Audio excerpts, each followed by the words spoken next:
فأنا ناصح لإخواني بالصدع بالحق تبيض وجوههم. السكوت في مسألة الحزبية يضرها، فاصدع بما تؤمر وأعرض عن المشركين.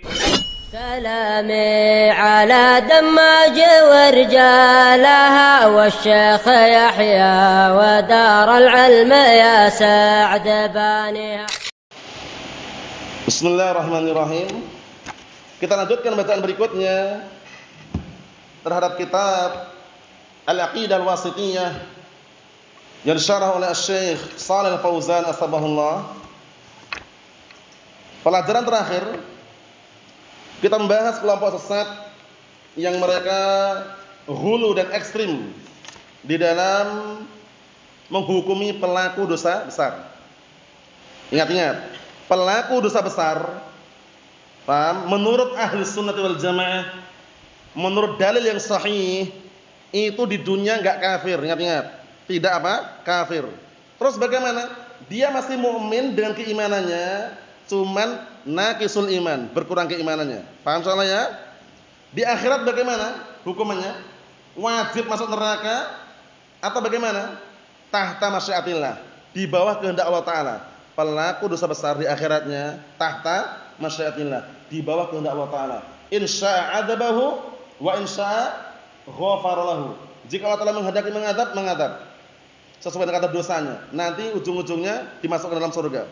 Jika Allah Ta'ala menghendaki mengampuni, diampuni. Sejak awal diampuni langsung jika Allah Ta'ala menghendaki. Beda dengan kelompok apa kemarin? Khawarij. Kalau kelompok Khawarij ekstrim di dalam apa? Meniadakan iman seorang hamba. Hamba sekali berbuat dosa besar kafir. Itu kelompok Khawarij. Paham ya? Itu salah. Dalilnya apa kemarin? Rumus apa? Matematika. Yang dipakai mereka merumus matematika. Di dalam bahasa Arab sebutkan juga mereka. Apa itu? 10 dikurangi 1. 10 dikurangi 1 ada berapa? Itu sama 9. Tidak dikatakan 10 lagi, kata mereka. Orang mukmin sekali ternodai dengan dosa besar kafir, enggak dikatakan mukmin lagi. Versi Khawarij. Salah tidak? Salah dan gagal paham. Paham? Seperti itu. Kemudian versi Murji'ah. Murji'ah parah juga Murji'ah. Murji'ah parahnya apa? Ekstrim dalam menetapkan keimanan. Pelaku dosa besar, mendem, mabuk, judi, berzina, imannya sempurna katanya. Seperti imannya Jibril Mikail katanya. Siapa tadi? Murji'ah. Paham ya? Salah juga kan? Salah juga ini. Datang Ahlus Sunnah. Ahlus Sunnah pertengahan. La ifrat wala tafrit. Tidak berlebihan, tidak pula meremehkan, semua dikembalikan ke dalil. Pelaku dosa besar masih mukmin, cuman berkurang keimanannya. Di akhiratnya bagaimana? Di bawah kehendak Allah Ta'ala. Kalau menurut versi Khawarij, pelaku dosa besar yang kafir tadi di akhirat wajib masuk neraka, kekal selama-lamanya. Allahul musta'an, salah itu ya. Versi Murji'ah yang katanya pelaku dosa besar tadi imannya sempurna, wajib masuk surga. Ini versi Murji'ah. Jadi Murji'ah telah mengatakan imannya sempurna seperti imannya Jibril dan Mikail. Ini versi Murji'ah. Nah, yang ujung-ujungnya bagaimana? Kalau meninggal wajib masuk surga. Allahul musta'an. Makanya Ahlus Sunnah pertengahan lihat kemarin ya. Fa Ahlus Sunnah wal Jamaah wasatun. Mafhum? Naam. Kita baca berikutnya dikit lagi. Rabi'an yang keempat itu ya. Naam. Wa Ahlus Sunnah wal Jamaah wasatun fi babi asma'il iman wad din. Dan Ahlus Sunnah wal Jamaah mereka pertengahan di dalam bab penamaan iman dan agama ini. La ifrat wala tafrit. Ay al-hukmu 'alal insan bil kufr, awil islam, awil fisqi, wa fi jazaa'il 'usati fid dunya al akhirah. Maksudnya Ahlus Sunnah pertengahan dalam hal apa? Dalam hal menghukumi manusia dengan kekufuran, keislaman, kefasikan, dan dalam menentukan balasan pelaku dosa besar. Nah, di dunia dan juga di akhirat. Ahlus Sunnah pertengahan. Ingat-ingat. Paham ya? Jangan bermudah-mudahan ente kafir, ente fasik, ente mukmin kamil. Hati-hati. Jangan bermudah-mudahan. Semuanya diletakkan pada tempatnya. Mafhum? Naam. Kita lihat. Antara siapa pertengahannya? Bainal Haruriyah wal Mu'tazilah, antara Haruriyah wal Mu'tazilah, wa bainal Murji'ah wal Jahmiyah, dan antara Murji'ah dan Jahmiyah. Sudah kami sebutkan satu persatu. Al-Haruriyah itu kelompok Khawarij yang waktu itu muncul di zaman Ali bin Abi Thalib radhiyallahu anhu. Mafhum? Mereka sembunyi di tempat namanya Al-Harura. satu kampung di Irak. Paham ya? Nah, sudah kami jelaskan berkali-kali ya. Nah, barakallahu fi, di suatu lembah kampungan di Irak sana. Mafhum?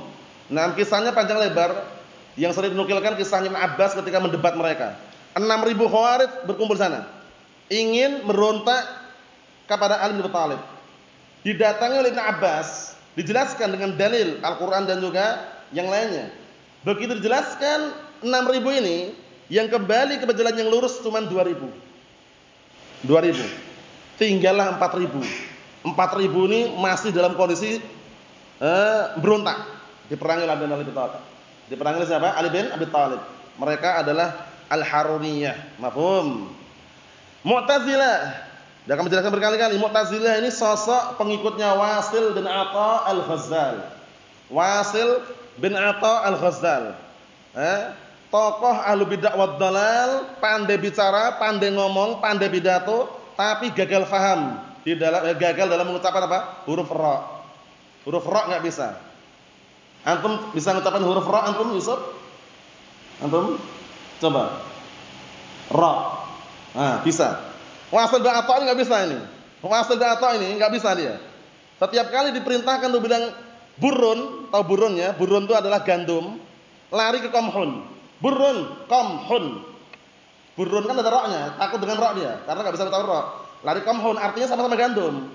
Komhun bahasa Arab, burun bahasa Arab juga. Cuman burun ada ra-nya, komhun enggak ada ra-nya. Bisa dia kalau komhun. Paham ya? Nah, inilah Wasil bin Atha al-Ghazzal. Wal Murji'ah, siapa Murji'ah? Tidak nisbah pada tokohnya, tapi pada pemikirannya. Murji'ah itu. Pemikiran Murji'ah bagaimana? Mereka mengeluarkan amalan dari definisi iman. Iman itu enggak perlu amalan, yang penting, nah, kata mereka. Kan pun jumpai kadang di masyarakat ada kan yang tidak paham Al-Qur'an dan Sunnah itu. Jahat-jahat seperti ini, yang penting hatinya Mas, katanya. Pernah dengar seperti itu? Kalau anak sering. Paham ya? Yang penting hatinya. Itu ucapan Murji'ah. Paham ya? Yang penting hatinya, enggak mau beramal dia. Amalan enggak penting, yang penting hatinya. Amalan enggak penting gimana? Amalan itu yang menentukan nanti. Kalau yang penting hatinya baik akan tercerminkan dari amalan yang baik juga. Paham ya? Dunia aswati mendem haram Pak, judi haram Pak. Walaupun judi haram, mendem haram, yang penting hatinya Mas. Enggak jalan seperti ini. Paham ya? Nah, Allah musta'an. Itu hati-hati ya, itu hati-hati. Karena Ahlus Sunnah wal Jamaah mengenai iman 5 rukun. Diucapkan dengan lisan, diyakini dengan hati, diamalkan dengan anggota badan, bertambah dengan ketaatan, berkurang dengan kemaksiatan. Nutqun bil lisan, wa i'tiqadun bil janan, wa amalun bil jawarihi wal arkan, wa yazidu bi ta'atir rahman, wa yanqusu bi ma'siyatir rahman. Kalau mereka ungkapkan oleh para disebut dalam kitab-kitab itu 5 nun. 5 nun. Nun pertama nutqun bil lisan, nun. Nun kedua wa'tiqadun bil janan. Nun ketiga wa amalun bil jawarih arkan. Nun yang keempat yazidu bi ta'atir rahman. Nun yang kelima wa yanqusu bi ma'siyatir rahman. 5 nun. Paham enggak 5 nun itu? Nun akhirannya itu nun. Paham ya? Diucapkan dengan lisan, diyakini dengan hati, diamalkan dengan anggota badan. Bukan hanya diyakini saja. Kalau cuma diyakini saja, banyak orang meyakini. Paham ya? Bahkan Fir'aun, ya ibarat seperti itu ya, keyakinan ada, tapi amalannya ya enggak? Nah, kemudian barakallahu fiik iblis. Iblis mengakui enggak? Mengakui Allah Rabb? Mengakui. Tapi kan amalannya enggak ada. Paham ya? Makanya amalannya yang menentukan. Jadi jangan sampai dihilangkan. Nah, Murji'ah. Jahmiyah wal Jahmiyah. Jahmiyah kemarin sudah kita lewat juga ya. Syekh kemarin jelaskan juga. Jelaskan tentang Jahmiyah. Nah, pertanyaannya untuk menggugah semangat ini. Jahmiyah itu nisbah ke mana? Akhdul Qarnain. Jahmiyah. Ingat enggak antum? Labas. Nah. Jahmiyah nisbah ke siapa? Akhrafi. Al-Jahm bin Safwan. Al-Jahm bin Safwan. Al-Jahm bin Safwan mengambil ilmunya di urutkan. Al-Ja'd bin Dirham. Al-Ja'd bin Dirham mengambil ilmunya di Bayan bin Sam'an. Dalam kitab yang lain, nusrah yang lain, mereka disebutkan Aban bin Sam'an. Apa satu orang itu? Karena kalau Bayan bin Sam'an kelompoknya Bayaniyah. Bayan bin Sam'an mengambil ilmunya dari siapa? Usama Talut ibn Ukhtilabid ibnul A'sam al-Yahudi. Ujung-ujungnya ilmunya orang Yahud. Paham ya? Hati-hati Jahmiyah seperti itu. Paham ya? Nah, Al-Jam Safwan itu kenapa nama Jahmiyah? Karena dia nyebarkan. Dia ngambil gurunya namanya Ja'ad bin Dirham. Ja'ad bin Dirham ini ngambil ilmu dari gurunya namanya Aban bin Sam'an atau Bayan bin Sam'an. Bayan bin Sam'an ngambil ilmu dari Talut ibn Ukhtilabid ibnul A'sam al-Yahudi, dari orang Yahudi ujung-ujungnya. Bahaya, orang Yahudi kan tahu sendiri bagaimana permusuhannya kepada barakallahu fi pada kaum muslimin. Naam, bahkan Allah taala aja enggak selamat dari kejahatan orang Yahud. Humul nam al-Haruriyah humul khawarij, sumu bidzalika nisbatan ila al-Harura. Haruriyah itu adalah apa? Khawarij. Dinamakan dengan itu nisbah pada Harura, nama tempat qaryatun bil Iraq. Itu di garis ya biar nanti ada faedah nanti. Yaitu nisbah pada Harura. Penulisannya seperti itu karena di dalam kitab yang lain itu ada penulisannya pakai alif lam dudah juga Harura. Paham ya? Ini Harura enggak masalah. Suatu kampung yang ada di Irak. Istama'u fiha, mereka berkumpul di situ. Hina kharaju ala Ali, ketika mereka berontak pada Ali. Makanya pemberontakan ciri khas orang-orang Khawarij. Hati-hati, jangan pernah termakan isu, jangan pernah terbakar dengan apa? Bermodalkan hanya semangat, paham ya? Tapi tanpa dasari oleh dalil, jangan. Paham ya? Jangan pernah terprovokasi, paham ya? Gara-gara BBM naik terprovokasi, langsung panas, sumbunya nyala. Langsung ikut apa ke Jakarta ke demo, salah. Allah musta'an. Demonstrasi bukan termasuk ciri khas agama Islam. Demonstrasi barakallahu fiik itu adalah apa? Adalah budaya yang dilestarikan orang kufar. Ahlus sunnah sangat anti. Bagaimana demonstrasi ada yang bolehkan? Allah musta'an. Katanya menyampaikan aspirasi rakyat katanya. Tapi kalau enggak direspon, banyak fasilitas umum dirusak. Allahul musta'an. Hati-hati. Benih-benih pemikiran Khawarij muncul waktu itu di zaman Rasulullah SAW sudah ada. Kemudian zaman Ali bin Abi Thalib berontak. Paham ya? Demonstrasi itu berontak secara tipis-tipis loh, hati-hati loh. Paham ya? Buktinya dia enggak setuju, enggak sepakat dengan keputusan pemerintah. Ahlus sunnah bagaimana? Berada di garda paling depan. Bagaimana maksudnya? Pertama, Ahlus sunnah setia dan taat pada pemimpin selama perkara yang baik ma'ruf. Paham ya? Nah, yang kedua, Ahlus sunnah meyakini bahwasanya ketika tidak mampu menasihati langsung empat mata, di antaranya apa? Lewat wakilnya, SMS, chattingan, kalau bisa nelpon langsung. Kalau nggak bisa, ada solusi yang terakhir, doa. Wah, cuman doa Ustaz. Doa kok dibilang cuman. Hati-hati loh. Doa dibilang cuman, hati tuh. Doa itu silahul mukmin. Senjata orang mukmin doa itu. Jangan dibilang cuman doa. Ahlus sunnah cuman duduk di majelis belajar, nggak pernah ikut demo. Memangnya demo itu membawa solusi? Apa itu katanya? Kita katakan demonstrasi tidak membawa solusi, yang di bawahnya polusi. Buktinya dibakar. Ya kan? Polusi udara di mana-mana. Benar enggak? Izam.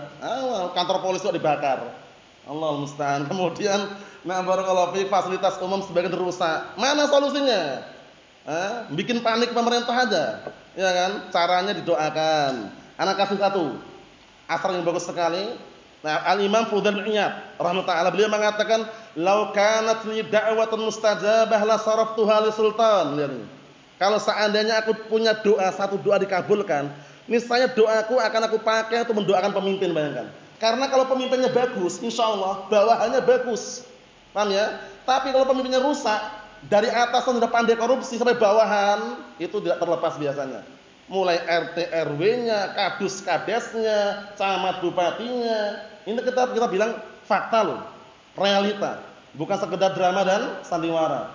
Kurang percaya? Buktikan aja. Kalau pemimpinnya baik, insyaallah bawahnya baik semuanya. Paham ya? Ingat-ingat, pemberontakan bukan syarat Islam. Demonstrasi benih-benih pemikiran Khawarij, wala'iyadzubillah hindari. Jangan terbawa suasana akhirnya ikut demo ke Jakarta. Ngapain teriak-teriak depan istana? Mending di dalam masjid baca Al-Quran dan As-Sunnah. Allahul musta'an. Kita ambil dikit lagi pas titik itu ya.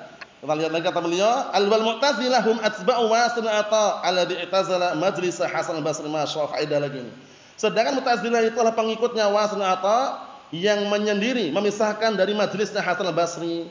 Gayanya dia bergaya sok pandai bicara. Imam Hasan al-Basri waktu itu ditanya, "Ya Imam, ma hukmu sahibil kabirah?" Ditanya beliau, "Bagaimana menurut engkau hukum pelaku dosa besar?" Al-Imam Hasan Basri sudah hendak berdiri menjawab ini. Berdirilah Wasil bin Atha ini. Wasil bin Atha Al-Ghazali berdiri dia jawab. Shahibul kabir la mu'min wala kafir, lakinnahu fi manzilah bainal manzilatain katanya. Pelaku dosa besar itu enggak mukmin enggak kafir, tapi berada di antara dua tempat. La mu'min wala kafir. Terus bagaimana? Ketika meninggal dunia mau dikubur kaum muslimin katanya enggak muslim enggak mukmin katanya. Mau dikubur sama orang kufar enggak kafir juga. Terus mau dikemanakan? Allah musta'an, ini madhab Mu'tazilah ngeri sekali. La mu'min wala kafir katanya. Bikin orang bingung aja. Wan haza ilaihi atba'u, kemudian pengikut-pengikutnya ikut dengan Wasil bin Atha. Di antaranya siapa? Amr bin Ubaid. Bi khilafi waqa'a bainahuma fi hukmin na'am. Bi khilafin waqa'a bainahuma fi hukmin murtakib kabirah minal muslimin. Faqala Al-Hasan rahimahullah ta'ala an Wasil hadza innahu qad i'tazalana fasummu mu'tazilatan. Jadi intinya Wasil bin Atha ini berbeda pendapat dengan Imam Hasan Basri mengenai hukum pelaku dosa besar yang terjadi pada kaum muslimin. Kemudian Imam Hasan Basri mengatakan sesungguhnya Wasil ini sudah menyendiri dari kami, maka dinamakan Mu'tazilah. Paham ya? Pendapat yang kuat tadi pendapat siapa? Ahlus Sunnah wal Jamaah, la ifrat wala tafriq. Tidak berlebihan, tidak pula meremehkan. Semuanya diletakkan pada tempatnya sesuai dengan jalurnya Al-Qur'an dan As-Sunnah. Pelaku dosa besar mu'minun bi imanih naqisul iman. Mukmin dan keimanannya hanya saja keimanannya berkurang. Nanti di akhirat tahta masyiatillah, di bawah kehendak Allah taala. Insya'a 'adzabahu biqadri dzunubih wa insya'a ghafara lahu. Paham ya? Jika Allah taala menghendaki mengadab, akan diadab sesuai dengan kadar dosanya, dan jika Allah taala menghendaki mengampuni, akan diampuni dan langsung dimasukkan dalam surganya. Wallahu a'lam bissawab. Nasallahu as-salamata wal afiyah. Walhamdulillahirabbil alamin.